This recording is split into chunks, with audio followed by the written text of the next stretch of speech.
नसल्ली अला रसूलिहिल करीम, अम्मा बाद। एक बेवा का अजीब क़िस्सा। अगर बेवा बच्चों की तरबियत की खातिर दूसरा निकाह ना करे तो बाकी पूरी ज़िंदगी उसको गाजी बनकर ज़िंदगी गुजारने का सवाब दिया जाता है। एक वाक़ा सुनिए और दिल के कानों से सुनिए। हज़रत हसन बसरी रहमतुल्लाह अलैह का दर है। आपकी एक शागिर्दा जो बाकायदा आपका दर्स सुनने के लिए आया करती थी, उसका एक बेटा था। खाविंद का अच्छा कारोबार था। ये नेक औरत थी, इबादत गुजार खातून थी, बाकायदा दर्स सुनती और नेकी पर ज़िंदगी गुजारती थी। इस बेचारी का जवानी में खाविंद चल बसा। उसने दिल में सोचा कि एक बेटा है, अगर मैं दूसरा निकाह कर लूँगी तो मुझे तो खाविंद मिल जाएगा, मगर बच्चे की ज़िंदगी बर्बाद हो जाएगी। पता नहीं वो उसके साथ क्या सलूक करेगा। अब वो जवान होने के करीब है, यही मेरा सहारा सही। लिहाजा ये सोच कर माँ ने जज्बात की कुर्बानी दी। ऐसी औरत के लिए हदीस पाक में आया है कि जो इस तरह अगली शादी ना करे और पूरी ज़िंदगी बच्चों की तरबियत और हिफाजत के लिए इसी तरह ज़िंदगी गुजारे तो बाकी पूरी ज़िंदगी उसको गाजी बनकर गुजारने का सवाब दिया जाएगा, क्योंकि वो जिहाद कर रही है अपने नफ्स के ख़िलाफ़। वो माँ घर में बच्चे का पूरा ख्याल रखती थी, लेकिन ये बच्चा जब घर से बाहर निकल जाता तो माँ से निगरानी न हो पाती। अब इसके पास माल की भी कमी नहीं थी, उठती हुई जवानी भी थी। ये जवानी दीवानी और मस्तानी होती है।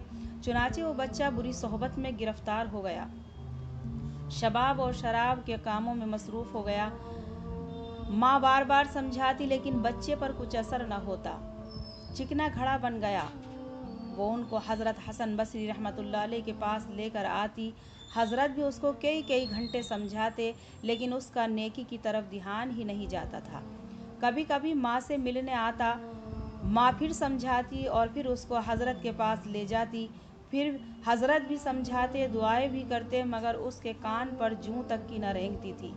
हत्ता कि हज़रत के दिल में ये बात आई कि शायद इसका दिल पत्थर बन गया, मोहर लग गई है। माँ तो बहरहाल माँ होती है, दुनिया में माँ ही तो है जो अच्छों से भी प्यार करती है और बुरों से भी प्यार करती है। उसकी नज़र में तो उसके बच्चे ही बच्चे होते हैं। माँ तो उनको नहीं छोड़ सकती। बाप भी कह देता है कि घर से निकल जाओ, उसको धक्का दो, मगर माँ कभी नहीं कहती उसके दिल में अल्लाह ने मोहब्बत रखी है। चुनाचे माँ इसके लिए फिर खाना बना कर देती है, उसके लिए दरवाज़ा खोलती है और फिर प्यार से समझाती है कि मेरे बेटे नेक बन जा, ज़िंदगी अच्छी कर ले। अब देखिए अल्लाह की शान के कई साल बुरे कामों में लगकर उसने सेहत भी ख़राब कर ली और दौलत भी तबाह कर दी। उसके जिस्म में बीमारियां पैदा हो गईं। डॉक्टर ने बीमारी भी लाइलाज बताई। अब उठने की भी शक्ति नहीं रही और बिस्तरे पर पड़ा रह गया। इतना कमज़ोर हो गया कि अब उसको आखिरत का सफ़र सामने आने लगा। माँ फिर भी पास बैठी हुई मोहब्बत से समझा रही है, मेरे बेटे, अब तूने जो ज़िंदगी का हश्र कर लिया वो तो कर लिया, अब भी वक्त है, तू माफ़ी मांग ले, तौबा कर ले, अल्लाह ताला गुनाहों को माफ़ करने वाला है। जब माँ ने फिर प्यार मोहब्बत से समझाया, उसके दिल पर कुछ असर हुआ। कहने लगा कि माँ मैं कैसे तौबा करूँ, मैंने तो बहुत बड़े बड़े गुनाह किए हैं। माँ ने कहा बेटा हज़रत से पूछ लेते हैं। कहा अम्मी मैं चलकर जा नहीं सकता, आप उठाकर ले जा नहीं सकती, तो मैं कैसे इन तक पहुँचूँ। अम्मी आप ऐसा करें कि आप खुद ही हसन बसरी रहमतुल्लाह अलैह के पास जाएं और हज़रत को बुला कर ले आएं। माँ ने कहा ठीक है बेटा, मैं हज़रत के पास जाती हूँ। बच्चे ने कहा कि अम्मी अगर आपके आने तक मैं दुनिया से रुखसत हो जाऊँ तो अम्मी हसन बसरी रहमतुल्लाह अलैह से कहना कि मेरे जनाजे की नमाज़ पढ़ा दें। चनाचे माँ हज़रत हसन बसरी रहमतुल्लाह अलैह के पास गई। हज़रत खाने से फारिग हुए थे और थके हुए थे और दर्स भी देना था, इसलिए कैलूले के लिए लेटना चाहते थे। माँ ने दरवाज़ा खटखटाया, पूछा कौन है। अर्ज़ किया कि हज़रत मैं आपकी शागिर्दा हूँ, मेरा बच्चा अब आखिरी हालत में है, वो तौबा करना चाहता है, लिहाजा आप घर तशरीफ़ ले चलें और मेरे बच्चे को तौबा करा दें। हज़रत हसन बसरी रहमतुल्लाह अलैह ने सोचा कि अब फिर वो इसको धोखा दे रहा है, फिर उसका वक्त ज़ाया करेगा और अपना भी करेगा। सालों गुजर गए, अब तक तो तौबा कोई बात असर न कर सकी, अब क्या करेगी। कहने लगे कि मैं अपना वक्त क्यों ज़ाया करूं, मैं नहीं आता। माँ ने कहा कि अब इसने तौबा भी और इसने तो ये भी कहा है कि अगर मेरा इंतकाल हो जाए तो मेरे जनाजे की नमाज हज़रत हसन बसरी पढ़ाएं। حضرت نے کہا کہ میں اس کے جنازے کی نماز نہیں پڑھاؤں گا، اس نے تو کبھی نماز ہی نہیں پڑھی۔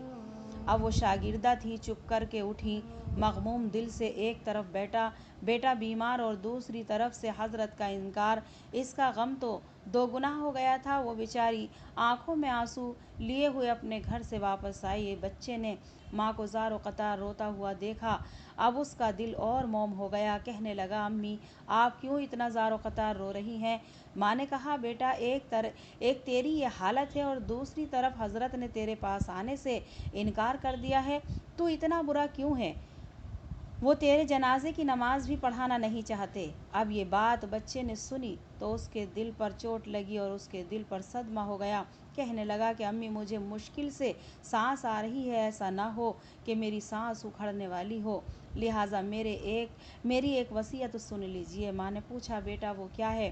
کہا کہ امی میری وصیت یہ ہے کہ جب میری جان نکل جائے تو سب سے پہلے اپنا دوپٹہ میرے گلے میں ڈال کر میری لاش کو کتے کی طرح صحن میں گھسیٹنا، جس طرح مرے ہوئے کتے کی لاش کو گھسیٹا جاتا ہے۔ ماں نے پوچھا، بیٹا وہ کیوں؟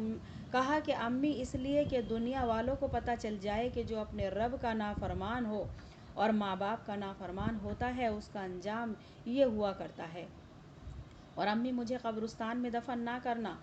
ماں نے کہا، بیٹا تجھے قبرستان میں دفن کیوں نہ کروں؟ کہا، امی مجھے اسی صحن میں دفن کر دینا، ایسا نہ ہو کہ میرے گناہوں کی وجہ سے قبرستان کے مردوں کو تکلیف پہنچے۔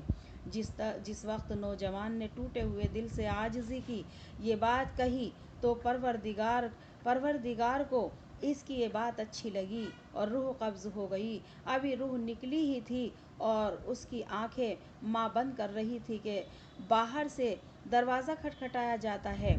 عورت نے پوچھا کہ کون ہے؟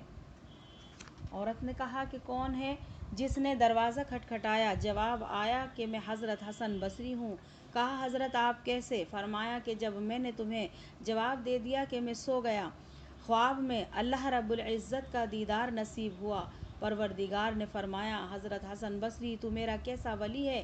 میرا ایک ولی کا جنازہ پڑھانے سے انکار کرتا ہے۔ میں سمجھ گیا کہ اللہ نے تیرے بیٹے کی توبہ قبول کر لی ہے۔ تیرے بچے کی جنازے کی نماز پڑھنے کے لیے حضرت حسن بصری کھڑا ہے۔ پیارے اللہ، جب تو اتنا کریم ہے کہ مرنے سے چند لمحات پہلے اگر کوئی بندہ شرمندہ ہوتا ہے تو اس کی زندگی کے گناہوں کو معاف کر دیتا ہے، تو میرے مالک آج ہم تیرے گھر میں بیٹھے ہوئے ہیں، آج ہم اپنے جرم کی معافی مانگتے ہیں، اپنی خطاؤں کی معافی مانگتے ہیں۔ میرے مالک ہم مجرم ہیں، ہم اپنے گناہوں کا اعتراف کرتے ہیں۔ اے اللہ، ہم جھوٹ نہیں بول سکتے، ہماری حقیقت تیرے سامنے کھلی ہوئی ہے۔ میرے مولا ہمارے گناہوں کو معاف فرما، ہمیں تو دھوپ کی گرمی برداشت نہیں ہوتی، اے اللہ جہنم کی گرمی کہاں سے برداشت ہوگی؟ اے پروردگار عالم، ہماری توبہ کو تو قبول کر لے اور باقی زندگی ایمانی، اسلامی، قرآنی بسر کرنے کی توفیق عطا فرما۔ آمین ثم آمین۔